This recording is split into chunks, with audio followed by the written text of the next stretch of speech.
Raymond, obviously an unfortunate end to that contest just now. Can you just tell us how you're feeling after that? First and foremost, I'd like to give glory to God and thank him, for coming out safely. I hope my opponent, Peter, is okay.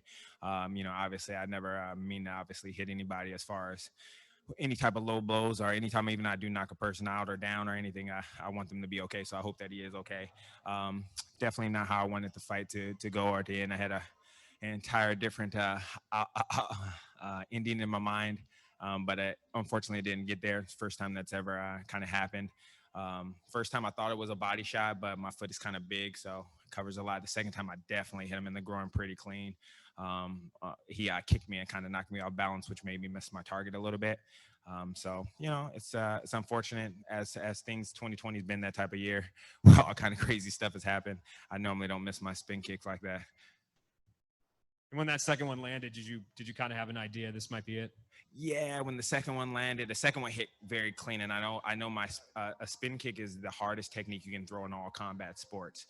So my spin kick is kind of like my bazooka, my grenade launcher, whatever you want to call it. It can end things in an instant wherever it lands. Like I said, unfortunately, it landed in the wrong vicinity. And like I said, I hope he's okay. Like I said, I never really want to hurt my opponents in that way where they have to get carried off or anything like that. And talk to me about the psyche, right? So you land that once, and then the referee says, you got to be careful with the kicks. As a fighter, do you keep that in mind? Hey, maybe I can't resort to the kicks. Obviously, you kicked him again, but talk about that challenge as a fighter.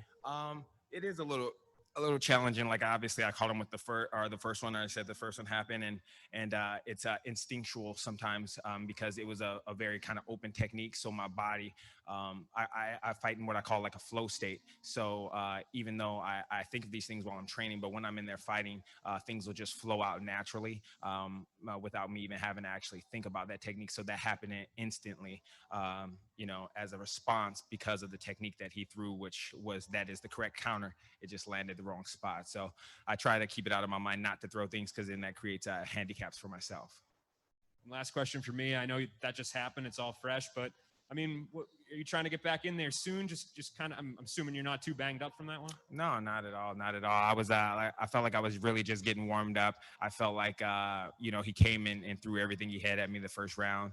I was able to actually just show some of my basic, stuff that I know how to get off the ground, stuff that I know how to, move around and stuff like that. So, and I kind of felt he was really gassed in that second round. So I was about to really be allowed to open up a little bit more and be even a little more creative. But he did a really good job, and I'm looking forward to getting back in there. That wasn't the fight that I wanted to finish where I wanted to have an opportunity to go against Mr. Lima. But I think I need to show a little bit of better performance in order to be able to, compete against somebody of his caliber, just to show everybody and show the world, not only the world, even myself, that for that matter. But it was not the type of fight that I wanted. So I'm a little bit disappointed in the ending, just to be honest. Hey, Raymond. So could you just talk about the kick? Was that something that you were training and planning for this fight, or was that a spur-of-the-moment type of move that you went for? No. I throw that quite often. He's actually a southpaw fighter. So the switch round kick that he throws is, for me and my style, is a very telegraphed motion. So I can see it coming. So the spin kick is a natural and instinctive counter for me because the technique takes so long to get to me. The kick happened to hit my shoulder, which ended up knocking me off balance, which caused me to move and hit a different target. That those type of things happen, unfortunately. So even snipers tend to miss their target sometimes. If something kind of blows them off target a little bit. And I just want to also know is it seemed the first time that the low blow happened, you seemed to I thought I heard you say to look at the replay or something like that. Did you think it landed, or did you think that it was a legitimate shot to the to the abdominal area? Well, if you look, I have a size 12 foot, so if you cover 12 inches of your body, my foot covers a lot of space. That type of technique is actually thrown with the heel, not with your toes. So I know my toes may have kind of been to the body. I got to see it myself. It might have been to the groin, but where I thought I spotted my target, I thought my heel, which is what I was digging in with, my heel hit his body, and I thought that that's what caused the knock his wind out. But it could have been a low blow. Like I said, I'll have to look at it and check it out myself. But back to the drawing board for me, continuing to improve myself, just gives me more time and more experience actually in the MMA cage, to be honest. You know what I mean? That's my third, fourth fight in the MMA cage. So that just gave me a little bit more experience, so that way I can go and get prepared that much better and that much more. Two quick ones from the internet here, Connor. Oh, hey Raymond, how are you? I'm great, brother. How about yourself? Good. Thanks for asking. How interested are you, after how this one ended, how interested are you in running this one back with Peter?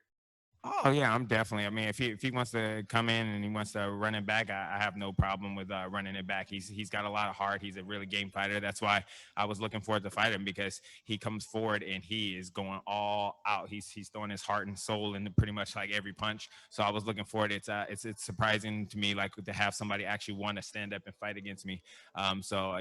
Kudos to him for wanting to stand up and wanting to fight with me and stuff like that. But yeah, no, I mean, if he wants to run it back, I have no problem with it. You know what I mean? It's, I'll make sure I won't kick him in the groin next time. Hey, Raymond, Kevin here. Unfortunate results. Let me ask you one thing. Were you trying to carry the momentum of your, 2 wins, the real deal highlights, the 720 finish? Were you trying to capture that again in this fight, trying to capture the highlight reel finish? I'm always trying to capture that highlight reel finish. That's part of me, part of who I am. God has blessed me with a skill set and an ability to go out and to glorify his name. And I feel that, it's my kind of give back to him to try and use those skill sets to the best of my ability. So when I throw those techniques, I have that ability. Not anybody else in MMA really does anything kind of remotely like that. I'm always trying to capture that moment, trying to give the crowd and the fans something that they've kind of never seen before, something that'll energize everyone, even though we don't have a crowd. It was a little different not having that crowd, because I'm used to the oohs and the ohs whenever I'm throwing things. But I'm always trying to recapture that lightning in the bottle, so to speak. All right. Thank you very much, Raymond. All right. Thank you, guys.